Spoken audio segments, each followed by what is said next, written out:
we're going to talk about Loom Potholders. And I know that this is kind of a one-off, a little bit different. This is a knitting and crochet channel, but I recently made some of these and I posted a photo to Facebook, and I ended up getting a lot of questions from people and a lot of requests for a tutorial. And so I thought about it, it's like, yeah, you know, I actually worked kind of hard to figure out a lot of the finer points of making these, and I can share that with other people. This is probably a craft you remember as a kid if you grew up in the 70s or 80s. They have grown up, we have better materials to work with now.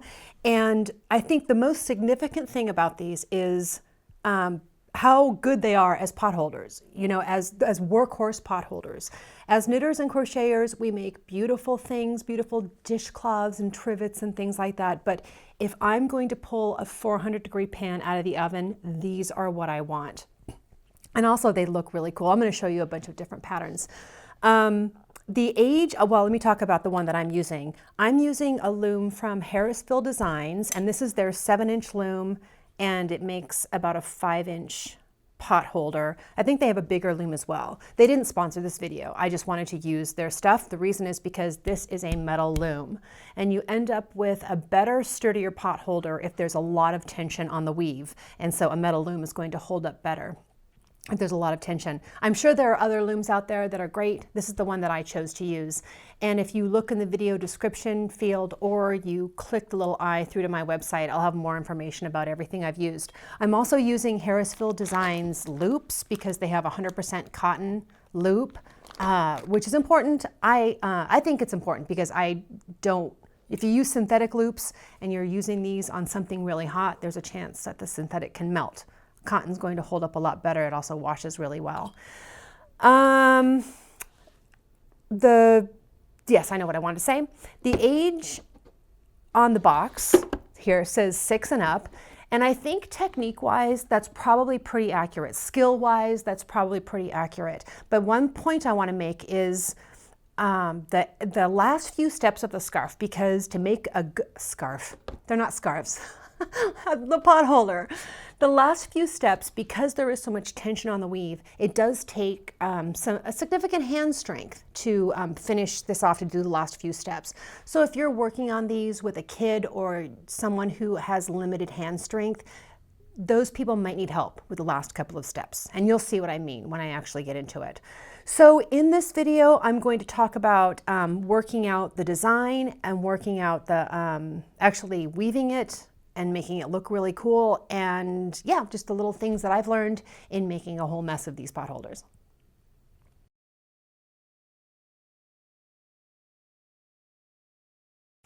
Okay, I think the first thing I want to do is show you some of the designs that I've put together. Well, let me say something first. There are books available and websites available that give you different patterns to follow to make different designs in your pot holders, but mostly what you're going to see are Pinterest pictures. And so that's why I want to show you. You can just look at a design and figure it out pretty easily, because most of what's on the internet and most of the cool ones you're going to see are just photos on Pinterest and not any instructions. That's my experience. But let's go ahead and take a look at some of the different designs that I've done. Got this one. I like to use a background of white, so most of mine have a white background. And this one's a little different. I wasn't sure about this one, but I love this one. This gingham checkerboard. And someone on Facebook said this one looks like a crossword puzzle. And then this one is, these three are a way of making a set that matches. I thought that it was a good idea. This was a Pinterest picture. I got this from a Pinterest picture. I think this one might be my favorite, or this one. This is the one I'm going to demonstrate. And the first thing I want to show you is how to look at a pot holder and figure out how it's done. And it doesn't really matter which side you start from. Sometimes you can look at the edge loops to see how it's done, but with the way that the crochet stitch is done over the edges, it's easier to actually look at the different horizontal and vertical loops, and that's what we're going to do now. So I'm looking at horizontal loops right now, and I'm going to stay in line from one to the next. I'm going to have to zigzag up and down to see what they are. And this is all it is. And just keep track of what you see. This is blue, white, blue, white, blue, white, blue, white, blue, blue, white, blue, white, blue, white, blue, white, blue. That's the whole thing. That's how you read. You can look at any picture now and copy it. Now that was the vertical. For the horizontal, I'm going to start with the edge, and this one is, whoops, how am I doing this? I was reading this way, now I want to read this way with the horizontal. That it's getting close to the end of my day here. Blue, white, blue, white, blue, white, blue, white, blue, blue, white, blue, white, blue, white, blue, white, blue. So it's actually the same going both directions on this one. And that's exactly how you're going to read every one. And usually I worry about like jumping up and down while doing something, messing something up. And so I always double check twice. And for all the designs that you see here, I will make those available to you on my website. You won't have to figure it out. So here's the loom, and with the loom, well, the three pieces that you get instructions, at least in the Harrisville design kit. You get instructions, the loom, the thing to pull it through, and a crochet hook, and you get some loops as well. I ordered extra bags of loops because I used so much white in mine that I was definitely going to run out of white. So with the one that we just saw, I'm going to copy the blue one with yellow and white that we just saw. First, you want to set the warp, and that's what I'm doing here. It was blue, white, blue, white, blue, white, blue, white, blue, blue at the center. You can see this part's not too tough. Skill-wise, certainly you can work on this craft with kids. It seems like kind of a grown-up craft to me because the materials are so nice now. It's not horrible acrylic loops, nice cotton loops, nice sturdy loom. You know, I started from the other side so I wouldn't have to count right away because I was talking. I'll count here in a minute.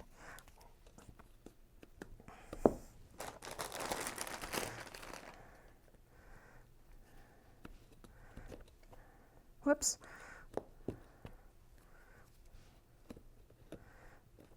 2, 4, 6, 8. 2, 4, 6, 8, 9. I want blue, blue in the center. I know that. And the rest of it is just alternating. It's actually not blue, it's white and yellow. You know what I mean? That's the pattern that's stuck in my head. Okay, so now I'm ready to work on the weave. I have the warp stitches finished. I'm ready to work the weave. And you want the warp stitches going up and down so you can weave across this way. And this part is probably the part you remember as a kid. I'm going to go under and over, alternating. And I use the first finger of my left hand to push down the ones I'm going over. You come out the other side and do the loop and pull it through. Attach it to the first thing and scooch it down. So this is the weaving. This is how this part goes. And then I'm going to switch to white. I should mention there are two hooks. You want to use the smaller hook to actually pull things through. This one is the handle. Okay, so I'm going to do the opposite of what I did last time. Over, under.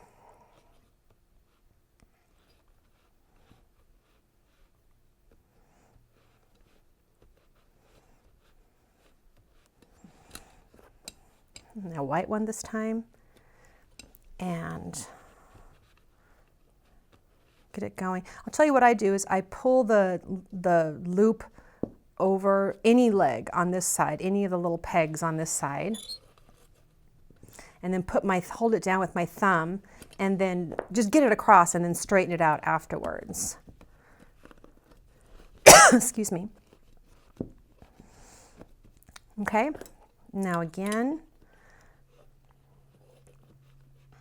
there's one more thing I want to show you here.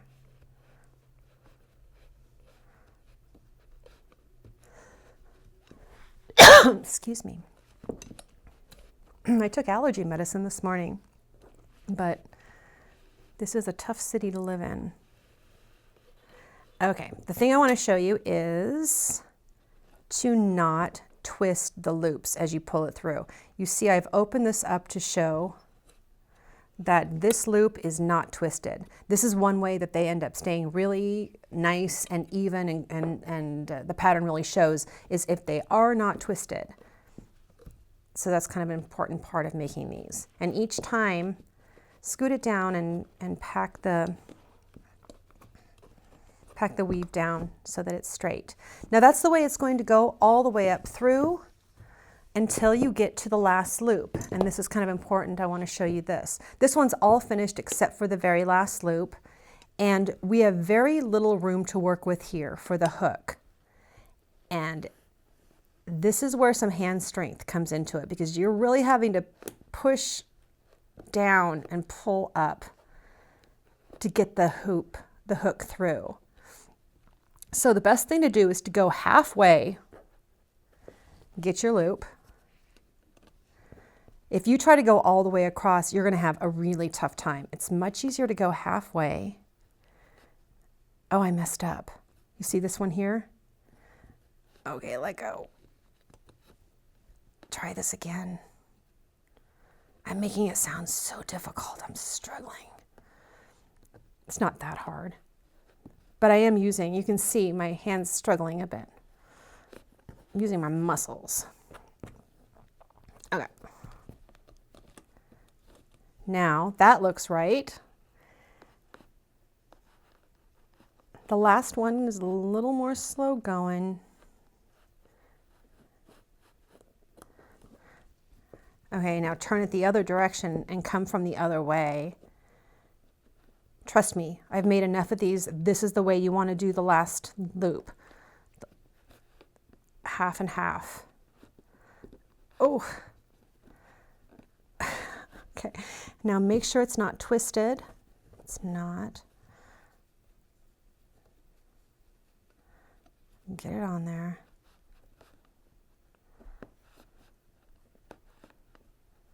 Okay, this is the part I'm talking about, that you might be tougher for little kids. All right, that's that. And now the last thing is we're going to use the crochet hook to finish off the edges. Now when you were looking at the pot holder, let me grab this. You see we have the hanging loop.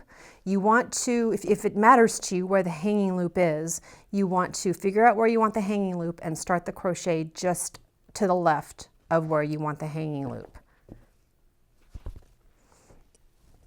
So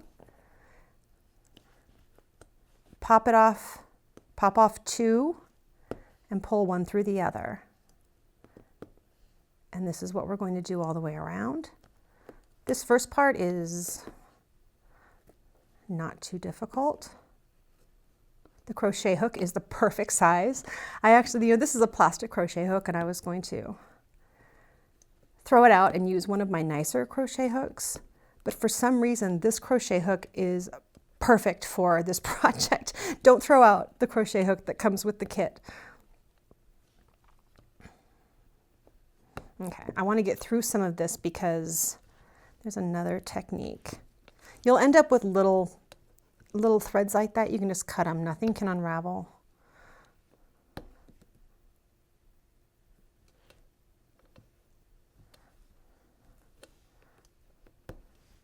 I'm going to be more careful so I don't keep dropping them.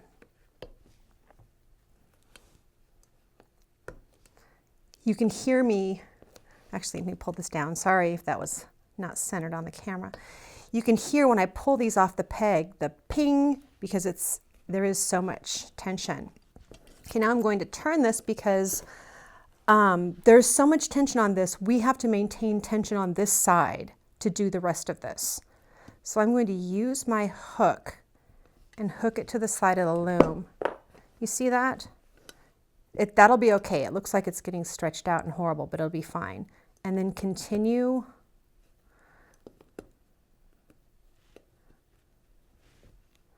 across.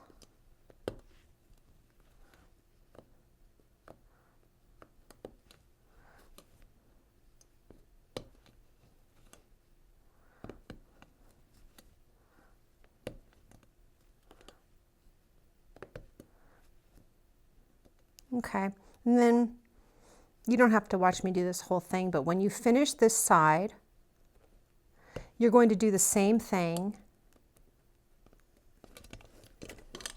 and grab a loop and hook it to a peg over here. And all three sides you want to do that to maintain, if you can try it, you can not do this. You can see how hard it is to pull each one through without this tension. And then when you're finished, you pull it off and you can just straighten it out. It's not hard to straighten it out. It ends up looking fine when it's finished. So that's the whole project. I think this is a pretty fun project and fun project to do with other people. I was going to say, nobody sponsored this video. This was just my choice of stuff to use. And of course, a list of everything that I used in this video will be on my website. Have fun, good luck.